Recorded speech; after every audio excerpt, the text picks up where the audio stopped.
Hey there and welcome to BingeBot, where we recap all the latest and greatest TV shows to help keep you in the loop.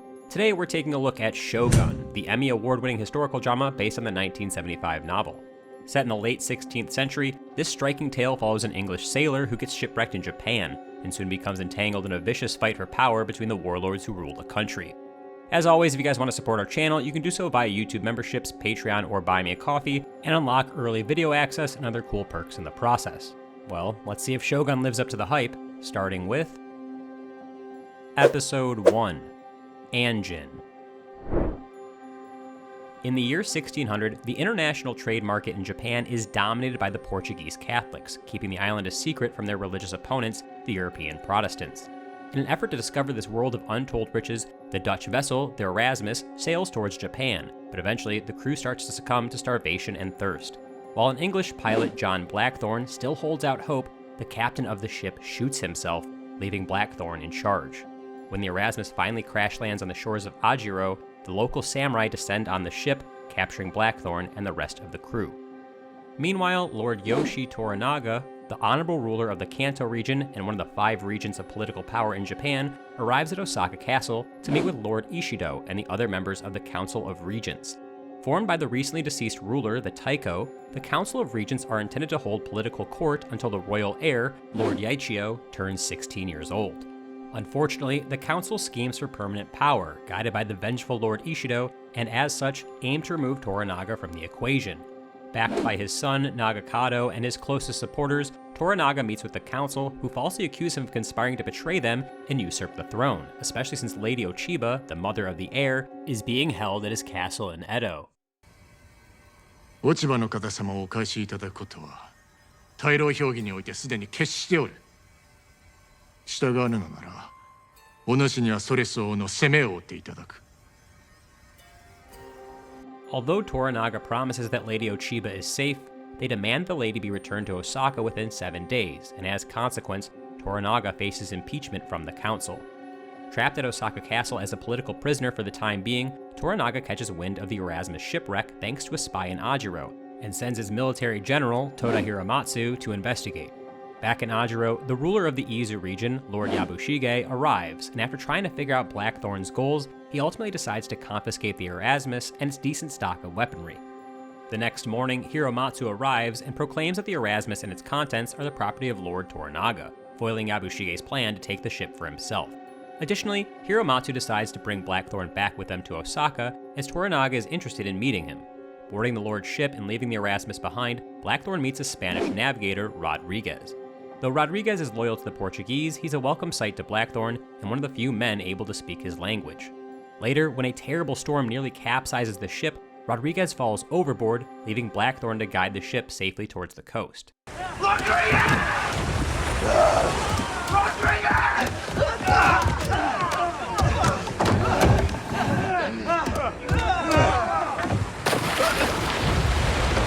Luckily, Rodriguez washes up on the nearby rocks, and Blackthorne and Yabushige successfully rescue him, though Yabushige almost drowns in the process. Back on the ship, Rodriguez tells Blackthorne that, despite saving his life, he has discovered his true intentions as a European Protestant looking to ransack Japan, and intends to sell him out to the Portuguese Catholics once they reach land. Your orders: plunder any Spanish territory, reach the Japans, open trade in the New World. Which is why I'm warning you. Please go to the Portuguese as soon as I arrive.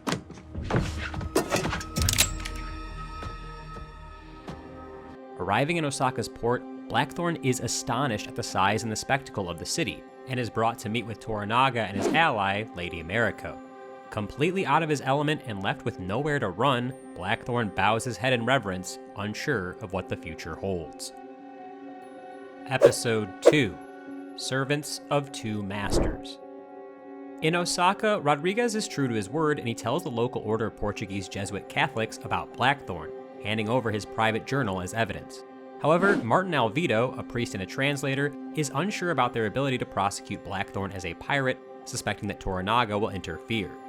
At the castle, Blackthorne meets Toranaga and Mariko, and with Martin acting as a truthful translator, he tells Toranaga about his home country of England, and how the Protestants and the Catholics are at war. Explaining that he is not a pirate or an enemy, but rather a merchant looking for honest trade, he bows his head in submission to Toranaga, but their meeting is interrupted by Lord Ishido, who questions Toranaga's interest in Blackthorne. To avoid suspicion, Toranaga sends Blackthorne to prison, staving off the prying Ishido for the time being. Later that night, Lady Mariko and Hiromatsu meet with Toranaga to review their next steps. With Lady Ochiba now on her way back to Osaka and Toranaga's impeachment forthcoming, they worry that Ishido and the council will sentence them all to death. However, Toranaga plans to use Blackthorne as a pawn to sow division between Ishido and the two Christian members of the council, Kiriyama and Ono. This plan works in his favor too, as the next day, Kiriyama and Ono demand that Blackthorne be put to death before the council votes on Toranaga's impeachment. その異端者がマニラにおいてキリシタンの信徒をなぶり殺しにしたという。我らはその者の処刑を所望いたす。評決の前にじゃ。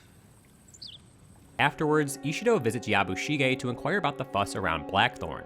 Bluntly, Yabushige tells him that Blackthorne could prove useful for him in the future, as the Christian regents will likely fight for more power after Toranaga's impeachment, and that Blackthorne intimidates them.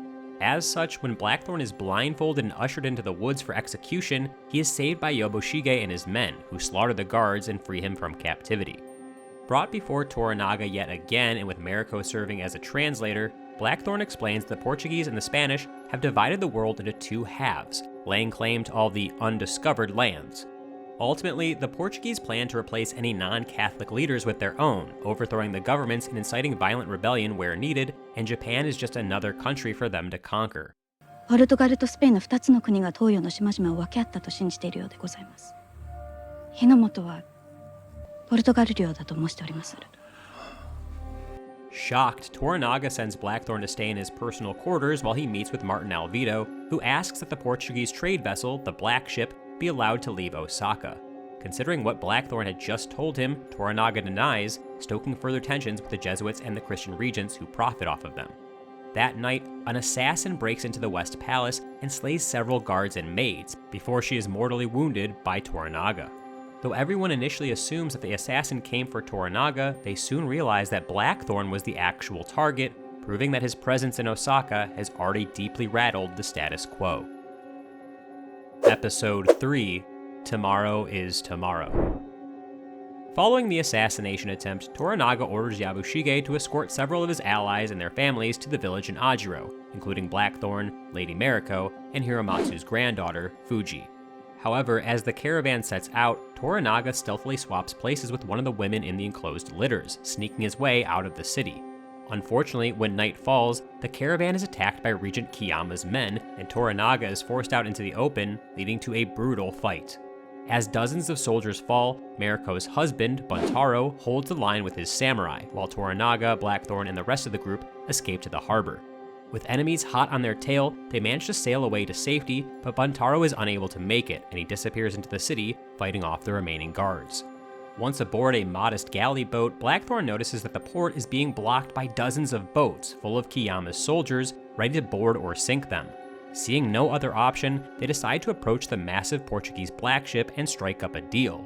In exchange for escort past Kiyama's blockade, Toranaga offers to grant the Black Ship clearance to leave Osaka, along with several other perks, and the captain agrees, but on one condition: Blackthorne must be left behind. Toranaga agrees, but Blackthorne, stubborn as ever, refuses to sit by idle and await his doom, so he takes command of the galley and charges at the blockade alongside the Black Ship. As Lord Ishido watches from the shore, the Black Ship and the galley blast through the blockade, making their way out of Osaka and towards Ajiro.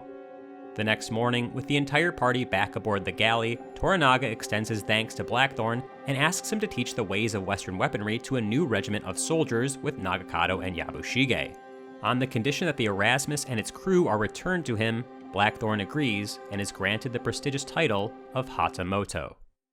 よって安順を旗本に任ずる。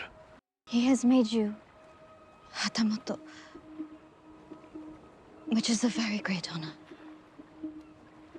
Oh. Episode 4, The Eightfold Fence. Arriving in Ajiro, Toranaga and his party are greeted by Yabushige's army, and after rallying them with a speech, he immediately leaves for Edo on important business. While Blackthorne is given a home and companionship with Fuji in exchange for his training duties, he is disappointed to learn from Mariko that his crew has been transported to Edo, and that the Erasmus is still the property of Toranaga. Despite the amenities, this leaves him feeling like a prisoner all over again. As a gesture of good faith, though, Mariko comes back later that evening and returns Blackthorne's pistols, restoring a bit of his confidence. The next day, training begins, but Blackthorne is naive to most gun tactics, so instead demonstrates the immense power and accuracy of the naval cannons, much to Yabushige's delight. Unfortunately, after several days of training, they're interrupted by Lord Ishido's right-hand man, Nabara Jozen. Jozen tells Yabushige that he has been invited back to Osaka to renew his oath of loyalty to the council, an invitation that will likely result in his execution. Trying to squeeze his way out of things, Yabushige convinces Jozen to spend the night and witness the power of the cannons, which would provide Ishido with significant military strength.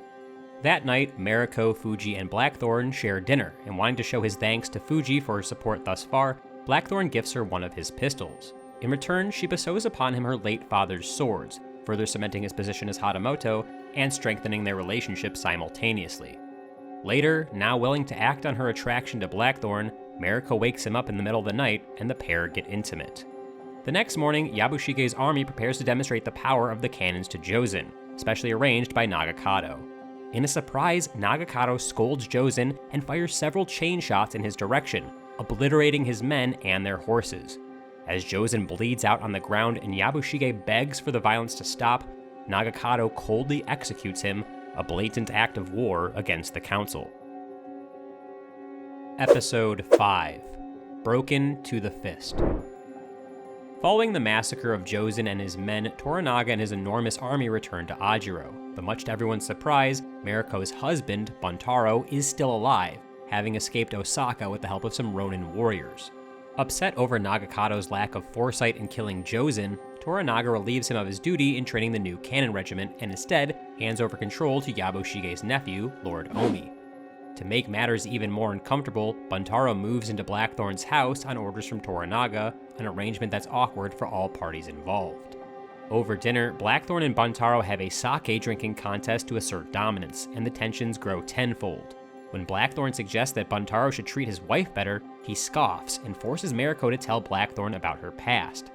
It turns out that Mariko is actually the daughter of Lord Akechi Jinsai, a man convicted of treachery after he murdered his corrupt lord, Kuroda, who was also the ruler of Japan before the Taiko. Though the murder was somewhat justified, Jinsai was hunted down and forced to kill every member of his family before killing himself, although Mariko was spared as she was recently married. In a sad turn, Mariko admits that ever since, she has wanted to die and rejoin her family, but is unable to do so, as Buntaro orders her to live on. Later that night, Buntaro beats Mariko bloody in a fit of rage, and when Blackthorne confronts him about it, Buntaro apologizes and blames it on drinking too much sake, an excuse that Blackthorne finds despicable. The next day, Blackthorne meets with Toranaga and asks for his boat and his crew to be returned, so that he can leave Japan and never come back, as he feels like his training duties are complete. Lord, when we were at sea, we discussed my training your army in European combat. I feel I have now fulfilled that duty. I ask that my ship and my men be returned to me so that I may leave and not return. However, they are interrupted by a sudden earthquake that triggers a landslide, which nearly kills Toranaga, but Blackthorne rushes to his rescue. The village and the surrounding countryside are not so lucky though, as the earthquake destroys many homes and leaves thousands of soldiers dead. Meanwhile, in Osaka, the remaining members of the council try to elect a new regent to replace Toranaga, but their infighting makes things almost impossible. Worse yet, Ishido is infuriated when he receives a package containing Jozen's head, confirming the man's death. Several days later, Lady Ochiba finally returns to Osaka Castle, and confronting Lord Ishido, she claims that she is worried about the safety of her son, the heir, and that the Council of Regents will now answer to her. Episode 6. Ladies of the Willow World. As thanks for saving his life for the second time, Toranaga grants Blackthorne a sizable fief of land and promotes him to Chief Admiral of the Kanto region, putting him in charge of the cannon regiment. Though grateful, Blackthorne asks for his ship back again and tries to steer focus back onto his Portuguese enemies, but Toranaga shuts him down. Back in Osaka, chaos erupts as Lord Ishido takes all the other regents and their families hostage in the castle, a plot orchestrated by Lady Ochiba. It seems like the hostage situation will only be resolved once the council elects a new regent and Toranaga is officially sentenced to death. While this would very much benefit Ishido, it would also satisfy Lady Ochiba, who is convinced that Toranaga ultimately aims to become the Shogun and claim rulership over Japan. Later, after watching a stage play, Ishido and Lady Ochiba ask a powerful warlord, Lord Ito, if he would like a seat on the council. Luckily, Hiromatsu manages to escape the city and he makes his way to Ajiro, where he tells Toranaga that Ishido has taken control of Osaka.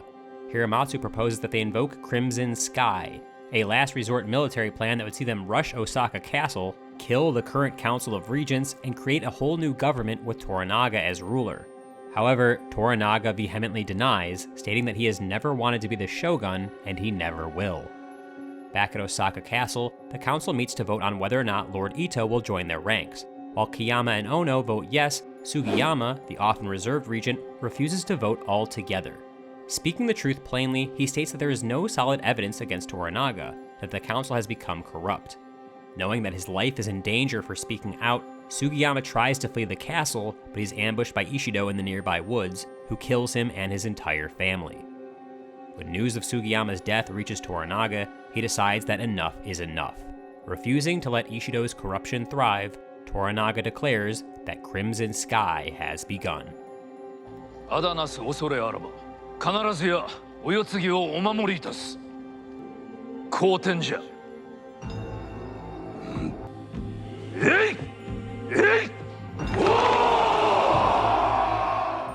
Episode 7, A Stick of Time.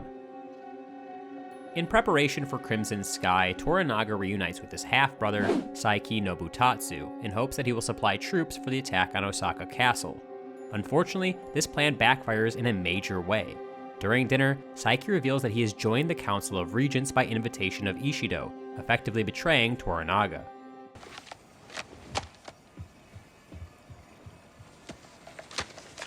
こたび虎長公の儀につき大老衆の命により佐伯信達殿に申し伝えられるべく候手下のことし。 With his troops surrounding the village, Saiki tells Toranaga that he must return to Osaka and answer to the council, and that Nagakado has been condemned to death as punishment for murdering Jozen. Toranaga is granted 1 day to get his affairs in order and decide his next step forward. As the future looks grim for everybody, tensions continue to rise, especially between Blackthorne and Buntaro. Buntaro even officially asks for Toranaga's permission to kill Blackthorne, mostly due to his jealousy over his relationship with Mariko. Though Toranaga denies this request, he privately asks Mariko where her loyalties lie, but she deflects the question and instead asks to finally be allowed to take her own life. Of course, Toranaga refuses, but he can't help but realize the overwhelming desperation of his clan. Later, Toranaga assembles his followers to meet with Saiki and declares that he will officially surrender to the council in Osaka, much to the displeasure of Hiromatsu, Nagakado, and Blackthorne. That night, in a last-ditch effort to save his father and his clan, Nagakado ambushes Saiki at the brothel and a bloody fight begins. As the scuffle spills out into the rainy night, Nagakado gains the upper hand and prepares to deliver a killing blow with his sword, but he slips on the wet rocks and cracks his head open. As Nagakado dies from blood loss, Saiki watches on, baffled by this sick twist of fate. Episode 8, The Abyss of Life. After Nagakado's demise, Toranaga moves his army to Edo to begin the customary 49 days of grieving. Saiki's army follows closely, granting him the time to mourn his son, but ready to escort him back to Osaka soon. On their way into the city, Mariko, on behalf of Toranaga, tells Blackthorne that he has completed his duty and he will not be required to join them when they surrender to the council. In the following days, a funeral is held for Nagakado and his body is cremated in a ceremonial fire, but Toranaga is notably absent as he has recently fallen ill. When Martin Alvito comes to visit and he tries to help Toranaga avoid the council's wrath, he reaffirms his intent to surrender, wanting to avoid any further bloodshed. However, many of his followers are not so eager to give up. This includes Buntaro, who, after preparing tea for Mariko, suggests that they take their own lives in protest and welcome death as husband and wife. However, Mariko tearfully declines, stating that she would rather live 1,000 years than die by his side, an admittance that rattles Buntaro to his core. Meanwhile, Blackthorne goes to visit the crew of the Erasmus, but the reunion turns sour. Salomon, one of the few remaining shipmates, blames Blackthorne for landing them in Japan and accuses him of betraying the crew, leading to a fistfight. In retaliation, Blackthorne beats Salomon unconscious and is left feeling estranged by his former friends. Sometime later, Toranaga catches wind of the public discourse around his surrender, and he orders a meeting with all of his advisors. When he forces each person to sign their name to an additional letter of surrender, several of them refuse, including Hiramatsu, who tries to reason with Toranaga and convince him to fight back against the council. Again, Toranaga is stalwart in his decision to surrender, so in an emotional and dramatic display, Hiramatsu commits seppuku, with Buntaro forced to be his Kai Shokunin. 解釈せよお止めくだされごめん Afterwards, Mariko privately meets with Toranaga, and he reveals that Hiramatsu's death was really just a ploy to convince Osaka that his surrender was authentic, implying that Toranaga has a grander yet secret plan up his sleeve. With everyone's true intentions shrouded in mystery, Yobushige and Blackthorne prepare to sail to Osaka with the surrender letter, as ordered by Toranaga, and Mariko unexpectedly joins them at the last minute. Meanwhile, Toranaga finally visits the cremation site of Nagakado and promises that he will not waste the time that his death has afforded. Episode 9: Crimson Sky. Arriving in Osaka's harbor, Yabushige, Blackthorne, and Mariko are met by Ishido's guards and brought into the city. Blackthorne's appearance in particular is seen as an omen by the Jesuit Catholics, who believe that Toranaga does not intend to surrender and that war is just on the horizon. In Osaka Castle, Yabushige and Blackthorne, who are now allied together, meet with the council, Ishido and Lady Ochiba, who are now engaged to be married. Submissively, Yabushige proposes that they form a new alliance and disregard their previous affiliation with Toranaga, but Ishido shuts him down completely. Slinking back in defeat, Mariko is next in line, and after briefly reminiscing with Lady Ochiba about their childhood together, Mariko announces her reason for coming to Osaka. On orders from her lord, she explains that she has come to escort Toranaga's remaining family members back to Edo, challenging Ishido's authority. The next day, when Mariko tries to leave with Toranaga's family, Ishido's guards refuse them at the gates, holding them prisoner. Left with no choice, Mariko orders her soldiers to attack, leading to a bloody battle as Blackthorne, Yabushige, and others watch from the ramparts above. Eventually, after even trying to fight the guards off herself, Mariko announced that since she has failed to complete orders from her lord, she will take her own life that evening at sunset. この者たちのせいで務めを果たすことが叶わぬのなら、かような不明を背負って生きてはいけませぬ。私は日没に自害いたしまする。 In the meantime, Ishido sends word to Yabushige that he agrees to their alliance, but with some strings attached. When sunset hits, despite pleas from everyone, Mariko prepares to commit seppuku, with Blackthorne standing as her Kai Shokunin. Luckily, Ishido comes in at the last moment and grants her permission to leave Osaka the following day, stopping Mariko from finishing the grim act. That night, invigorated by the emotion of the day, Blackthorne and Mariko get intimate once again. Unfortunately, things take a turn for the worse, as Yabushige betrays Mariko and the rest of Toranaga's family by covertly killing several guards and letting a group of shinobi into the castle to wreak havoc. When the assassins try to capture Mariko, she and Blackthorne fight back and are forced to take shelter with several others in a reinforced storehouse. Cornered, everyone waits as the shinobi set explosives on the door outside and prepare to blow their way in, but Mariko makes a stand.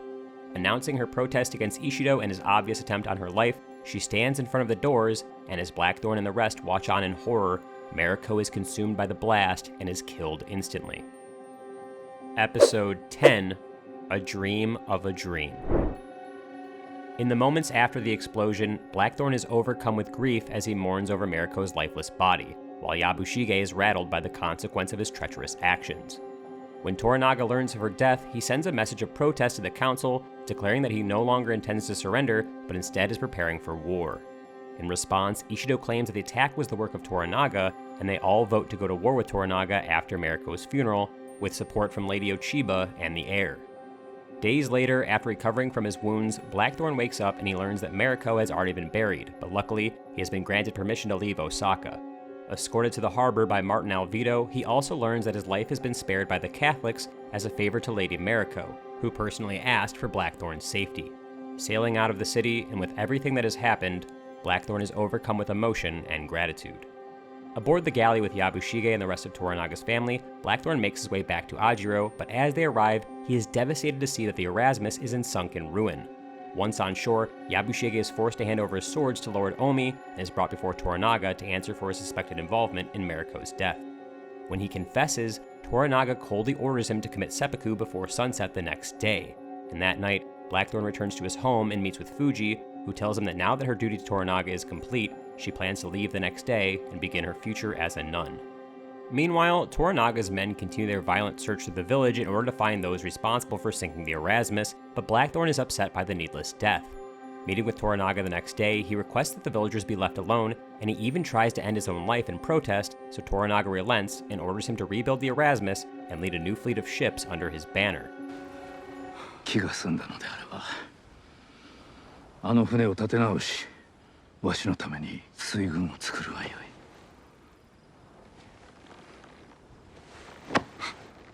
Later, Yabushige prepares for his death and has one last conversation with Toranaga. Opening up, Toranaga admits that he was the one who destroyed the Erasmus, ultimately meant as a ruse to keep Blackthorne in Japan. He also explains that Mariko's death was a calculated military tactic, and due to it, Lady Ochiba has secretly promised to pull the royal troops out of the upcoming battle between the council and Toranaga's army. By losing the heir's support, he hopes that this will cause the other regents to betray Ishido, winning the battle before it's even begun. Realizing that this would carve an easy path to becoming the shogun and ruling Japan, Yabushige presses Toranaga and asks if this was his plan all along. However, Toranaga refuses to admit anything, and as he takes his place as Kaishakunin, Yabushige commits seppuku. In the days following, Blackthorne gathers the villagers, and together they attempt to pull the wrecked Erasmus from the bottom of the bay. They're even aided by Buntaro, who seems to have given up his grudge. Meanwhile, Toranaga watches on, and looking out towards the mountains, he reflects on the battle ahead and the sacrifices that have led him to this moment in time. And that wraps up Shogun Season 1. You know, I've got to say, I was pretty impressed with this one, and I'm curious to see what happens in the upcoming second and third seasons. Thanks for checking out a recap and for watching through until the end. If you guys like this video, consider sharing it with a friend or maybe just dropping us a like, and if you want to see more videos like it, subscribe to our channel to keep up to date. Thanks again to all of our supporters. We'll be back soon with another recap, but for now, BingeBot is logging off.